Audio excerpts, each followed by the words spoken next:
I told the community this morning that I was going to give the toilet paper talk. Okay. So, one of our chief reasons for being here is because we want to learn how to open our hearts to ourselves and to other living beings, and because we want to create peace in a chaotic world. And we know that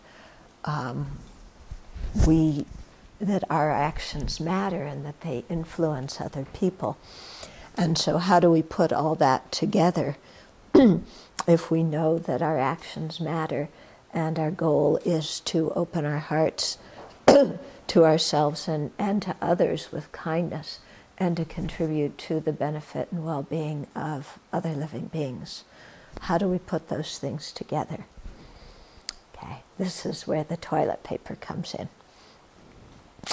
Because you know how when we get done, we share the bathrooms and we get done, one of the toilet rolls finishes, then do you change, when you've been the one who's used up the last bit of toilet paper, do you put a new roll of toilet paper on the, what's it called, toilet paper holder?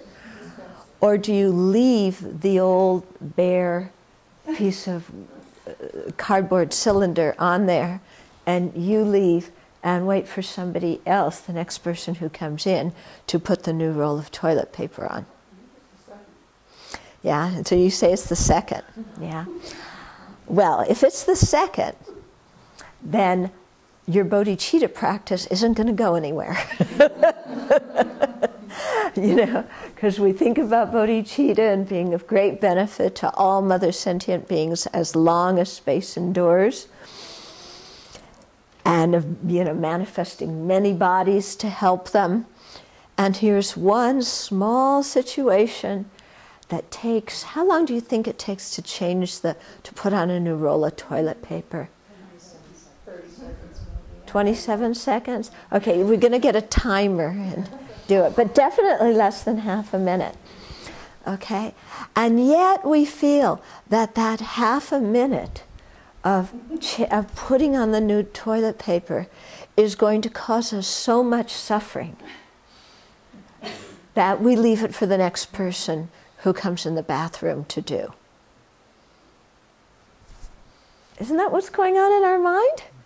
We're just trying to be happy, aren't we? And putting on this new roll of toilet paper is like, I have better things to do with my time, and who wants to do it? And I'm out of here. I don't need it. If somebody else needs it, well, they can do it. Yeah. So you see that way of thinking that goes on in our mind about something as small as putting on a new roll of toilet paper in the bathroom. It's the same way of thinking, that affects so many other actions in our day about whether we do any kind of outreach or kind thing to anybody whatsoever, or if we even look beyond our own nose to what's going on in other people. Okay, it's the same way of thinking. So that's why I think bodhicitta starts in the bathroom. Yeah. With changing, these small things, putting on the new toilet roll, okay? And then when we get good at that, then we can consider when the hand towel is dirty, to change the hand towel. That one takes 45 seconds. So it's really double your effort because you have to throw it in the laundry and go to the closet and get in a new one. But so double effort's not just your 25 seconds or 27 seconds, it's now 45 seconds. So, you're really making progress then. But, you progress to that.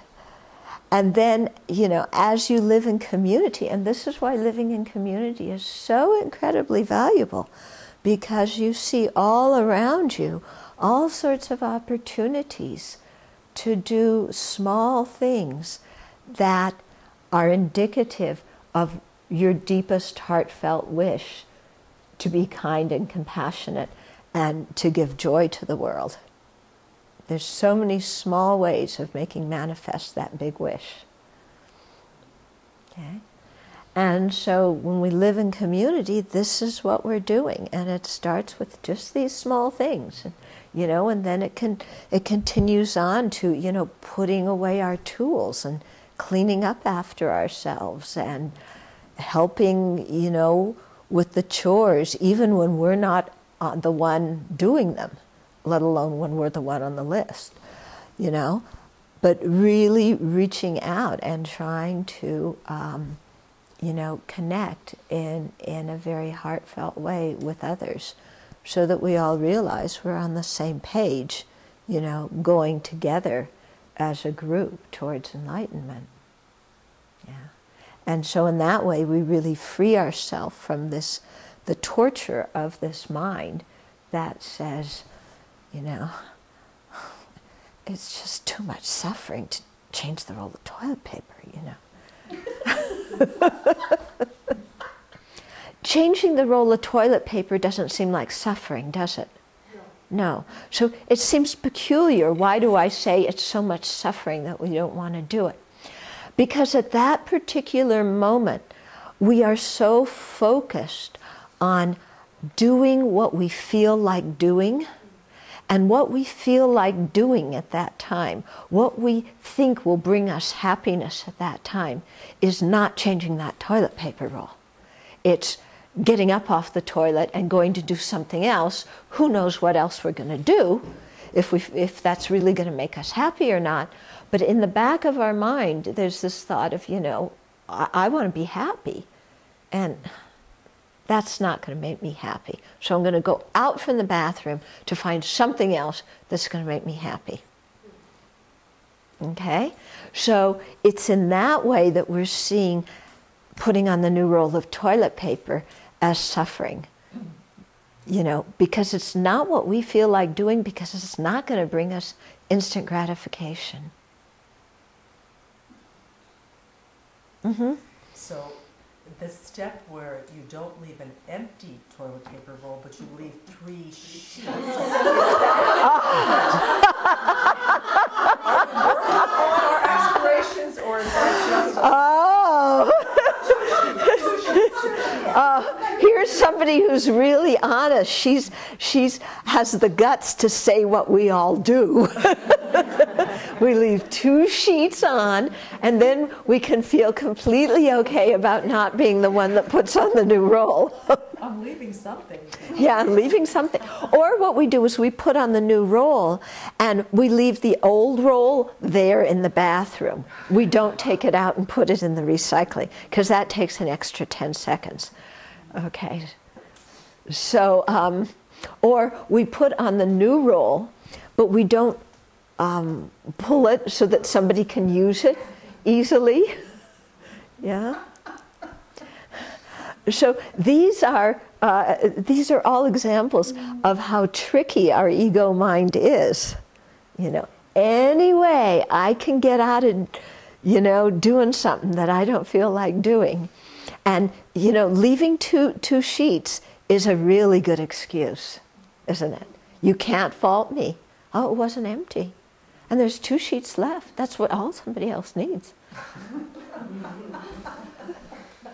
And then further, because we make up a whole court case about it.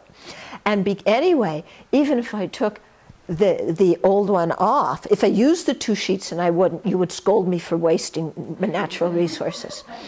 But if I save the 2 sheets for the next person and I put the new roll on and then put the 2 sheets on top of that, then when the person turns it, they're not going to see it, and those 2 sheets are going to go flying on the floor, and then that's going to be really suffering for the other person and so much inconvenience for them to reach down when they're on the can and pick up those 2 sheets.